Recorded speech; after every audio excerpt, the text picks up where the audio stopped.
Inspired by that mouth-watering chat, I'm heading out of the city to one of Delhi's suburban farms to learn how to cook a classic Mughal dish. But first, I've got to get there, alive. You gotta learn how to drive Indian style, man. You only concern yourself with what's in front of you. The person that's behind you, you don't worry about that.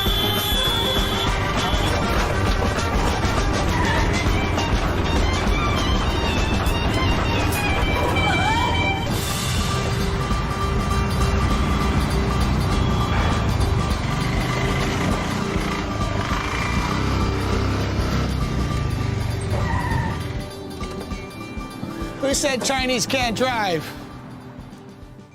Virendra Datta is a renowned chef whose farm supplies produce to local charities and schools. He's inviting me to cook inside this 400-year-old Haveli, a traditional Indian mansion. Virendra had transported block by block from Jodhpur over 350 miles away. I'm here with Chef Datta, who's gonna teach us a Mughal dish, tandoori chicken, the iconic tandoori chicken. That's right. From the royal courts of the Mughal kings, now in every home and in every restaurant. You're not considered an Indian restaurant without tandoori chicken, in my opinion. So, how does one get started? For a tandoori chicken, we need a broiler of about 6 weeks old. All our food is cooked without skin.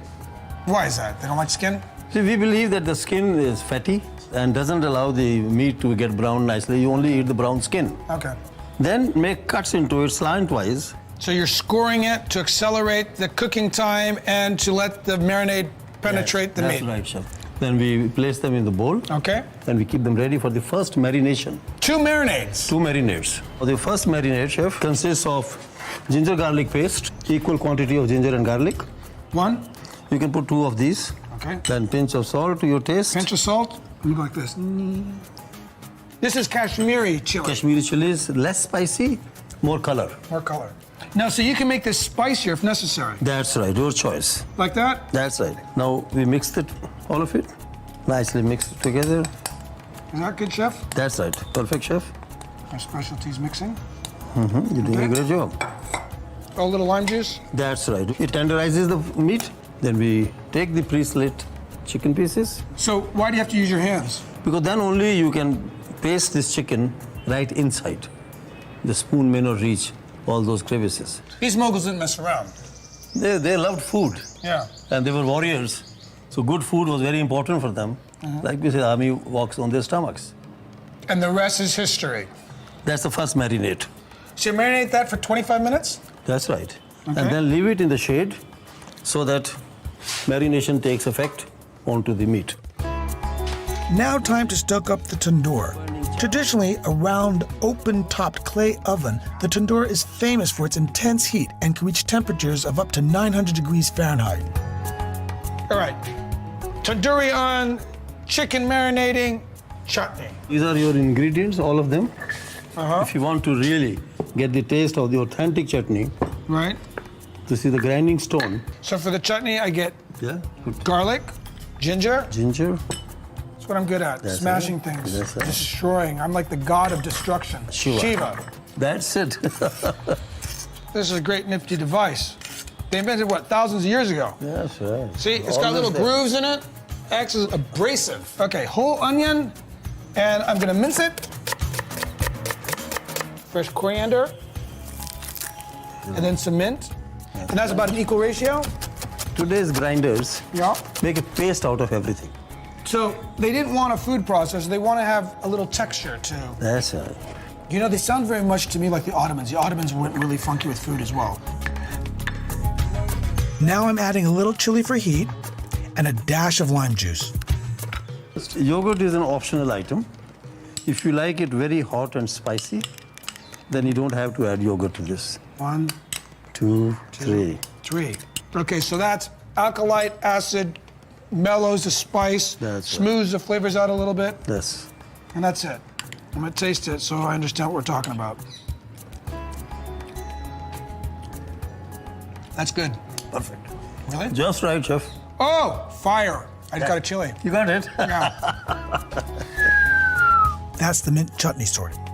Now, the second marinade for the chicken. Chef, we got here yogurt. Yogurt. And we put all of it, because this is going to cover full chicken. So this is a spicy red chili powder. Gives a little color to the chicken and makes it spicy also. Garam masala. Garam masala. This has cumin, plus it has a little of coriander seeds. Oil. We Excellent. added the mustard oil. Mustard oil is pungent in taste. Right. And it gives a real sharp flavor to the food. Right. Okay, so now we marinate this is now ready. Now we are ready for the second marination. Look, this is fluorescent. You have to rub it into the cuts. Okay, now get my hands dirty. Inside. That's it. Inside. Can I leave it overnight, or does it overpower it? You can always leave it overnight. There's nothing wrong. More marination will only make it more tender. Uh-huh. Less cooking time. Uh-huh. But 45 minutes is good enough. Okay. I'm gonna wash my hands. That's right. I'll be right back. Here you go. Beautifully marinated chicken tandoor. That's it, chef. Now, time to skewer the chicken. Now, there's got to be a technique to this. Yes, you have to go from inside out. From that side first. This side here? Yes. Ooh. That's it. You done it. Perfect. So I've got my technique.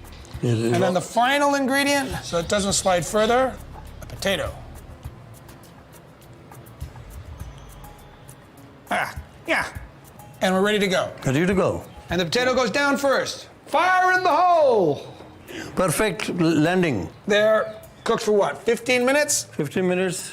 After 15 minutes, take the chicken out and give it a good basting with butter.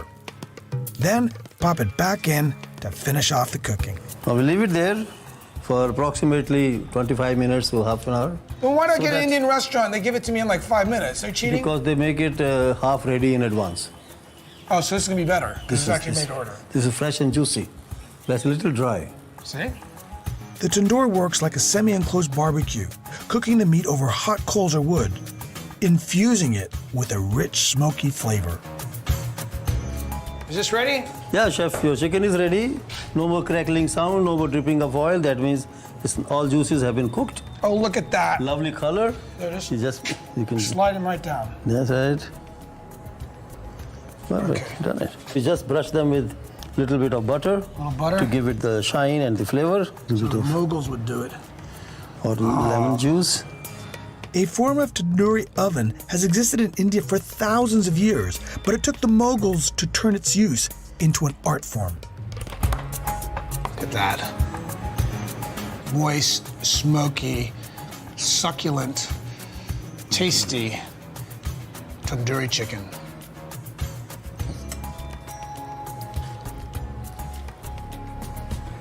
Oh, it's amazing!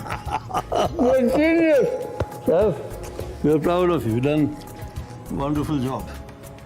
That is absolutely insane. That's the best tandoori I've ever had. Yeah? Mm-hmm. Because you made it. No, Also. because you taught me. But obviously spice is very important. Yes. Oven temperature, Oven temperatures, critical. and timings. Timing in the marination. Very important. No cheating. You can't cheat this dish. There you have Patience, patience. it. Mr. Dato. It's tandoori chicken. Oh, it's so good. One's not enough. I'm here to taste as many of Delhi's delicious offerings. I understand how history says delicious offerings that Delhi has to offer. It's British culture. Okay, hold on a second. There's got to be a little bit more organization than that. As the capital of India, Delhi attracts people from across the country, making it a melting pot of national cultures, traditions, and of course, food. To satisfy the demands of its busy and diverse population, the city has developed an incredible range of street foods famed for their variety and quality. Delhi is a mecca for street food. A lot of fried food. Just look around you. It's incredible. What is this? Looks like French toast cheese sandwich fried, like the English are here. Fried potatoes? What's up? I have no idea. It's like a fried potato cake and everything that when you think Indian, right in there in the middle. And it's good. Shukriya. Bread is preferred to rice in North India. Fried, baked, grilled, unleavened, whole wheat. There's an endless variety, and most come with their own curry for dipping. You walk up to any joint, you ask for a piece of bread, ask for roti, naan, you name it. What is in that? Somehow they create curries over and over again, but they never taste the same. Whatever it is, this is delicious. To get the most out of Delhi's curbside delights, I'm enlisting local street food expert and walking guide, Sarika Narain. So why is Delhi so famous for its street food? Delhi being the capital attracts street foods from many different regions, and they get variety of street foods. But can't you get variety street food all over India? Not the variety we get here. There are also some special winter delicacies as well. So is it fair to say that Delhi is the epicenter for regional cuisine for India? Yes, and especially the old city here. So what do we got here? Here we are going to try Daulat Ki Chaat, a winter exotic dessert which is known in the north of India only. Whoa, whoa, whoa. I like this. Because, you know, Delhi's also famous for Delhi belly. Yes, with me, we try some hygienic measures. Okay. Now, what is Daulat Ki Chaat? You take the milk and the cream at night, Right. and churn it like butter, frothy. And in the morning, he slaps it on a parat as the saffron mixes the bura and the koya. I have no idea outside of saffron Well, what you're talking about. yes. Because the pura and all the other stuff, Well, you I'm try it and clueless. tell me how you liked it. Okay. Yes. Right? Should I try that with you to make Yeah, sure go right he's ahead. made it well? This is ridiculously rich. This is like butter mixed with cream and sugar. It's light and fluffy for winter. Light, it's creamy. This is light and fluffy.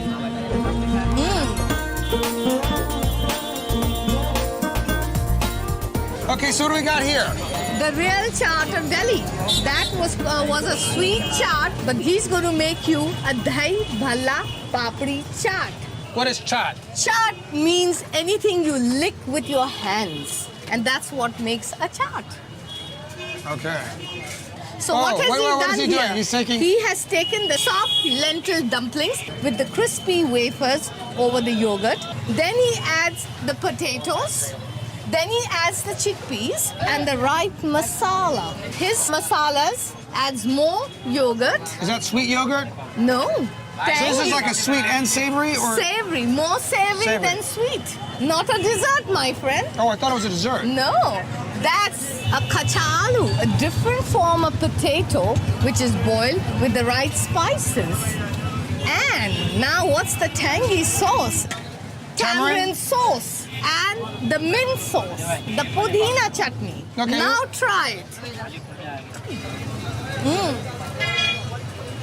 How do you like this? It's very interesting, and I mean that in the nicest way, because it's an interesting texture of the lentils, which is spongy. Yes, this is the real chaat, which is made authentically in the northern areas. Does anyone else make this in India? All regions try and copy Delhi's chaat, but nobody uses the right sauces with the masalas.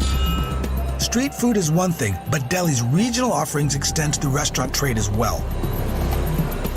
One of the city's most popular cuisines hails from Kashmir, a mountainous province in northwest India on the Pakistani border. A former Mughal stronghold, Kashmiris later became a violently contested zone between Pakistan and India. As a result, many Kashmiris fled south, settling in Delhi. You're Kashmiri. In Kashmir, gotta speak Kashmiri now. Kashmiri chai pita hu. Thank you. These days, Delhi is brimming with Kashmiri restaurants, and Chor Bazaar, here in the Broadway Hotel on the edge of the Old City, is considered to be one of the best. I'm meeting up with its head chef to learn some of the secrets of Kashmiri cooking.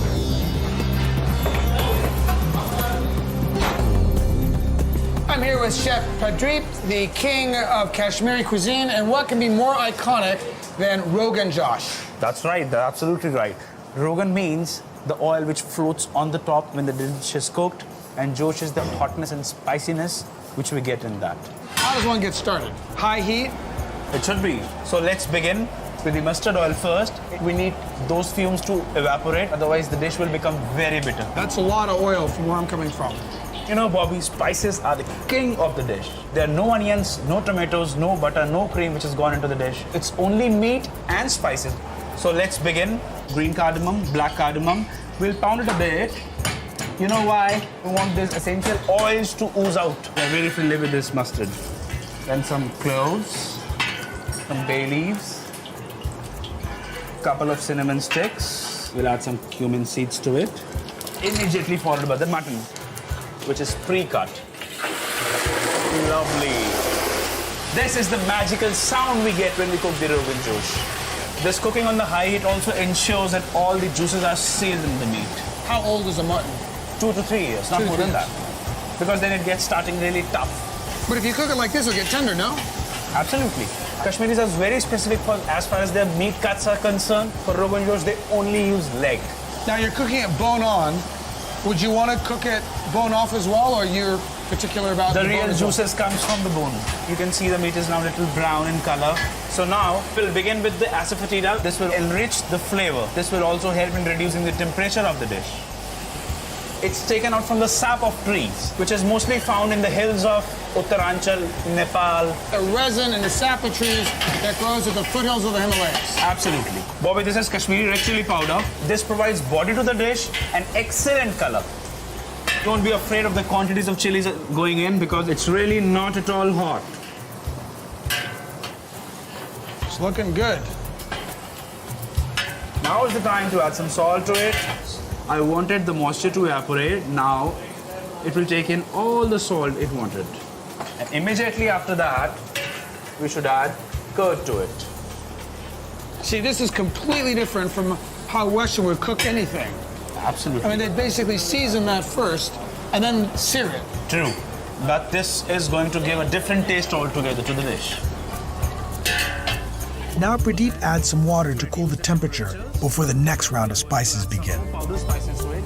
So you can't add all the spices at one time No, because every step is important. for the layers of flavors? That's right. Because I want every spice to leave the impression on the meat pieces.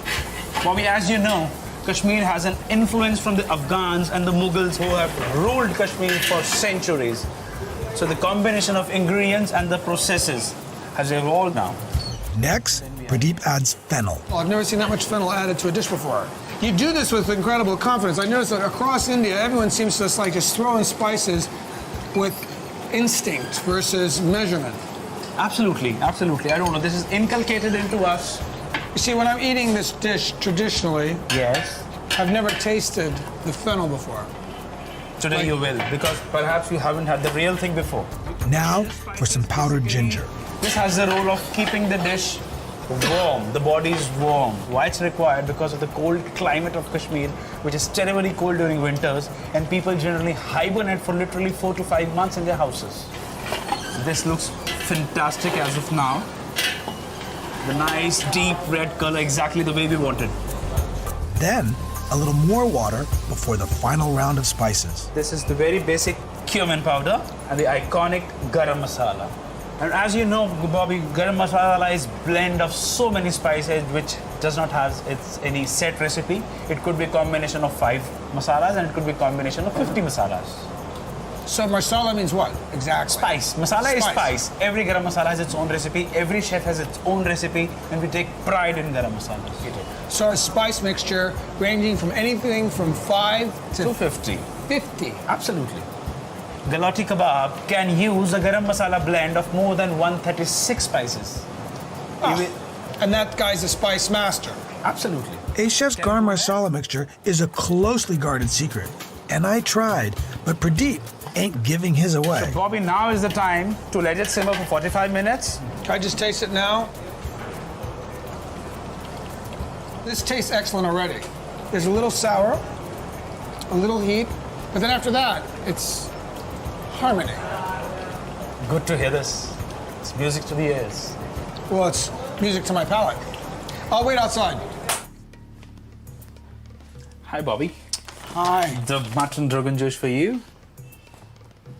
Hope you like it. Looks divine. I'm sure I will. Thank you so much. Thank you. I just watched him make it, and I have only the scent of cardamom that I can detect. That is divine, incredible. There's something about this dish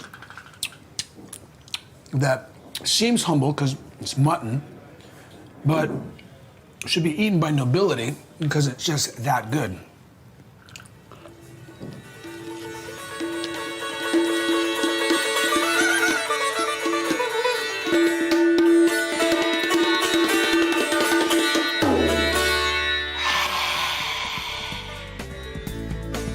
Live in Delhi, in the house, y'all. That was a good one. With all this history, you might think Delhi's food scene is stuck in the past. Well, think again.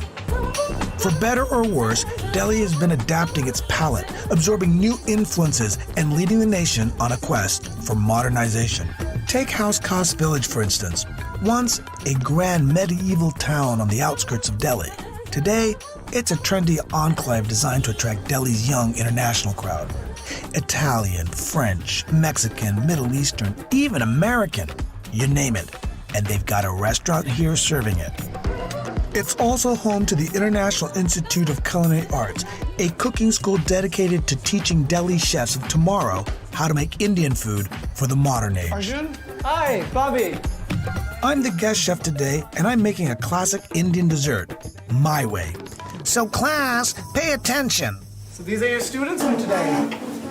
Good afternoon, class. How are you guys doing today? Very awesome. Great. I'm here to do halva. Traditionally, you make it one way. I'm gonna make it a completely different way for different reasons. It won't taste the same, but we can make it healthier, lighter, and hopefully taste good.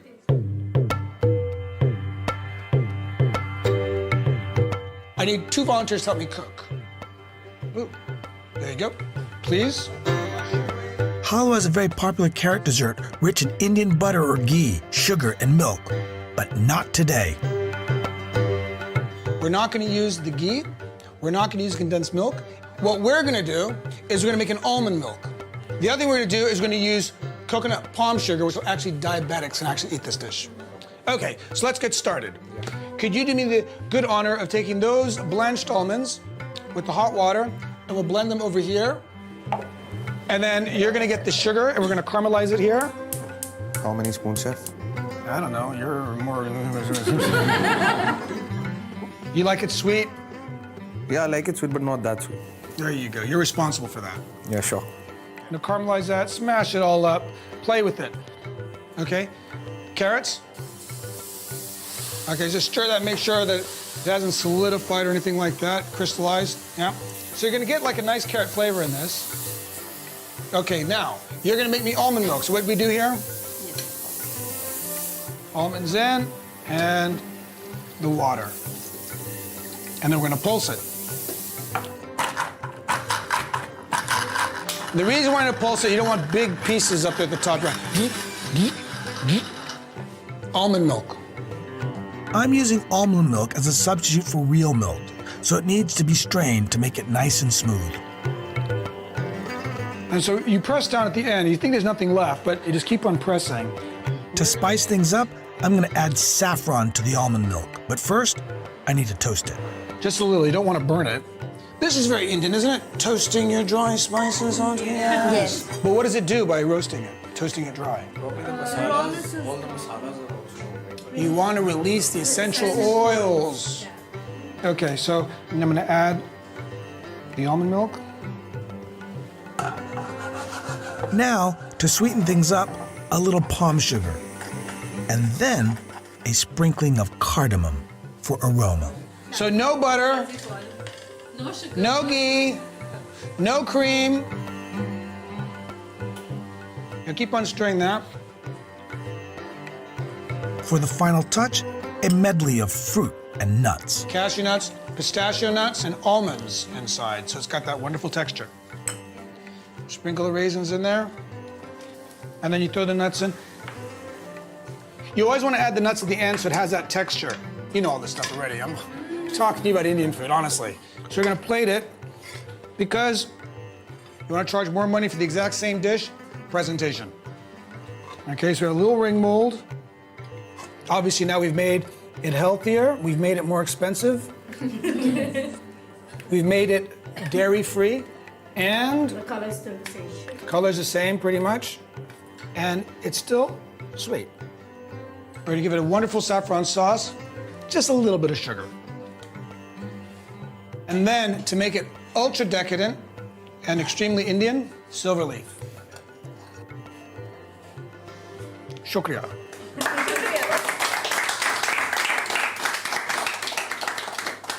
Now for the ultimate test. You can tell me the truth as well. I've taken abuse. No, it's very nice. It's very nice. It doesn't taste like it doesn't have sugar. It doesn't taste like it doesn't have milk. It's just perfect. Very Indian, exactly the same I feel. And you get the carrots flavor. Yeah, the carrots are not like mashed up. They still have the crunch in there. Little texture. And those threads also. Still nice. Awesome, man. A student, A student, A student. Who wants to criticize it for a D? The students' reactions are encouraging, but I want to find out if fresher, lighter, healthier deli cuisine is available to the public.